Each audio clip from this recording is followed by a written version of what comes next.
दोस्तों नमस्कार, मैं हूं मनोज प्रियदर्शी। चीन के गालवन घाटी में हमारे 20 जवान शहीद हो गए। चीनी सैनिकों ने धोखे से उन्हें मार दिया।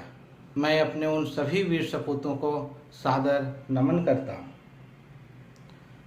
दोस्तों, 44 दिनों से लगातार भारत कोशिश कर रहा था कि ये मसला बातचीत से सुलझ जाए।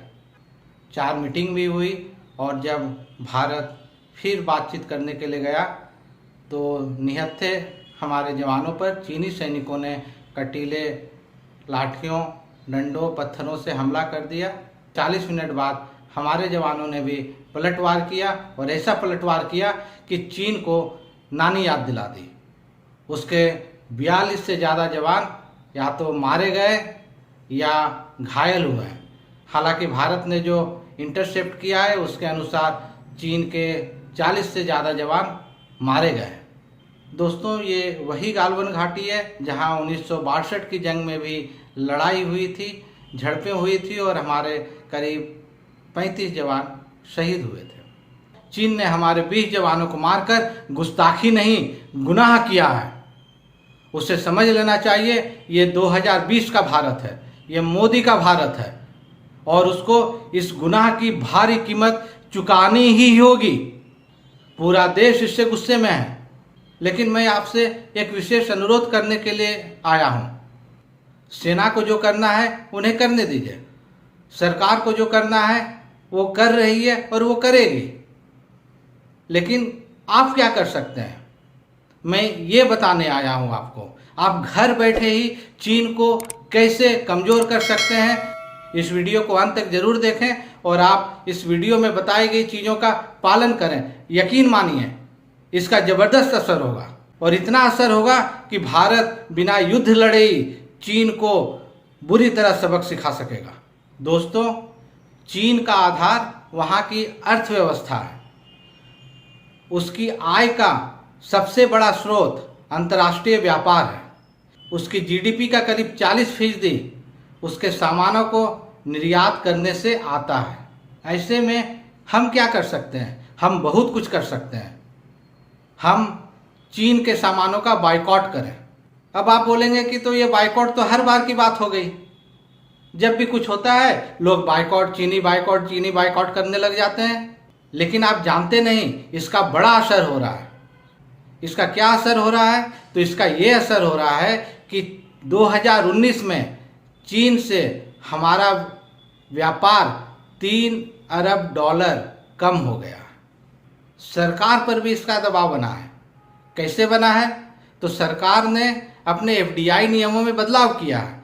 इस नियमों के तहत अब भारत की सीमा से सटने वाले कोई भी देश हों, उन्हें किसी भी क्षेत्र में निवेश करने से पहले भारत सरकार की मंजूरी लेनी ही होगी।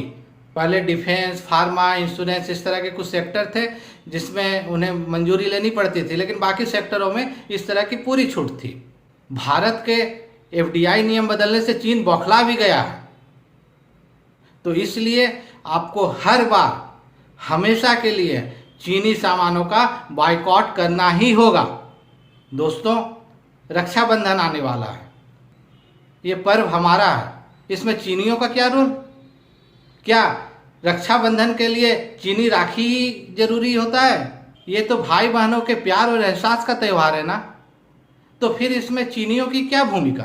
बहनें अगर सिर्फ एक धागा ही भाइयों को बांध दें तो उसमें भी वही प्रेम नजर आएगा। और ये धागा तो आप घर पे भी बना सकती हैं।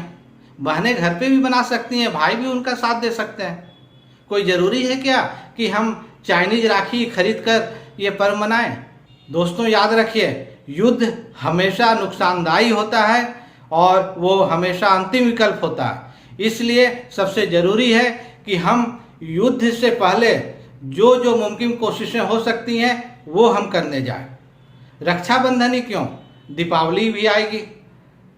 दीपावली के समय भी चाइनीज पटाखे, झालर, लाइट्स ये सब बाज़ारों में आएंगे। आप उनका भी बायकॉट कीजिए। कई चीज़ें तो देखने से ही पता चल जाती हैं कि ये चाइना का है। उसका बारकोड देखें, उसमें लगा हुआ लेबल देखें, उसमें क्या लेबल है, मेड इन इंडिया है, मेक इन इंडिया है, मेड इन चाइना है। और एक बात और मैं आपसे बोलना चाहूँगा, आप जब भी दुकान जाएं सामान लें तो आप दुकानदारों से ये बात ज़रूर पूछें कि क्या ये चीन का है, और अगर वो बोले कि हाँ चीन का है तो आप ना सिर्फ उस सामान को लेने से बचें, उस सामान का बायकॉट करें, बल्कि उस दुकानदार को ये भी बोले कि भैया अगर आप इस तरह चीनी सामान रखोगे तो हम आपकी दुकान से सामान लेना बंद कर देंगे। आखिर दुकानदारों का भी तो फर्ज है, दुकानदार क्या भारतीय नहीं है? वो क्यों चीनी सामान लाते हैं और बेचते हैं? आप दुकानदारों को एक तरीके से चेतावनी दीजिए, पहले उन्हें समझाइए, उसके बाद फिर समझाइए, फिर चेतावनी दीजिए, और उसके बाद भी वो नहीं मानते हैं तो आप उस दुकान का ही बाइकआउट कर दीजिए।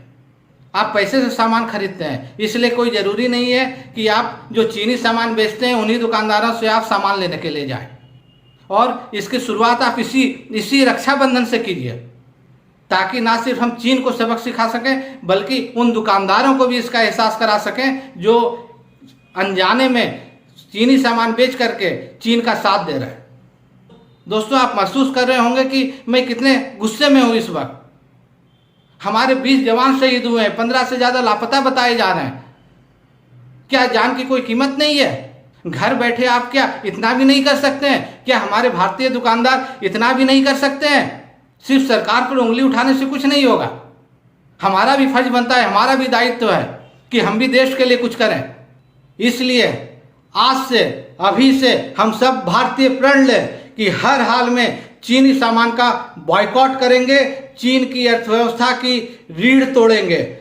अमेरिका ने वो कर दिखाया है। अमेरिकी राष्ट्रपति डोनाल्ड ट्रंप, जिसकी मीडिया हमेशा आलोचना करता रहता है, लेकिन उन्होंने अपने राष्ट्र को हमेशा सर्वप्रथम रखा है और वो चीन को सबक सिखा रहे हैं। तो हम सब भारतीय भी जरूर सबक सिखाएंगे, ये तय कर लें। और इसके साथ ही मैं भारत सरकार से भी अनुरोध करूंगा, आपने कितनी बार मीटिंगें कर ली है? हमारे विदेश मंत्री ने 75 से ज़्यादा बार ट्वीट किए, लेकिन एक बार भी खुलकर चीन का नाम नहीं लिया। क्यों नहीं लिया भाई? इसमें दिक्कत क्या है?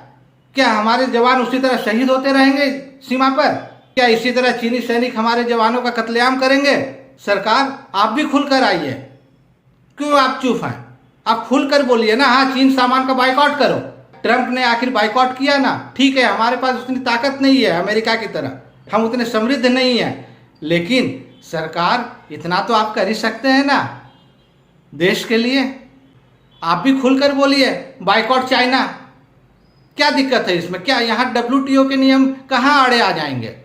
WTO के नियम तो अमेरिका के लिए भी आड़े आ रहे थे ना। मैं आप पे उंगली नहीं उठा रहा हूँ, लेकिन हमारे प्रधानमंत्री जी, आपसे इतना तो निवेदन एक भारतीय होने के नाते हम कर ही सकते हैं ना।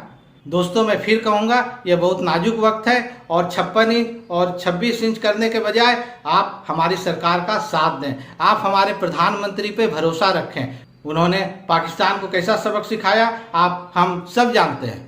तो इसलिए भरोसा रखिए, सरकार का साथ दीजिए और प्रण लीजिए, not only vocal for local but boycott China. धन्यवाद। जय हिंद, जय भारत।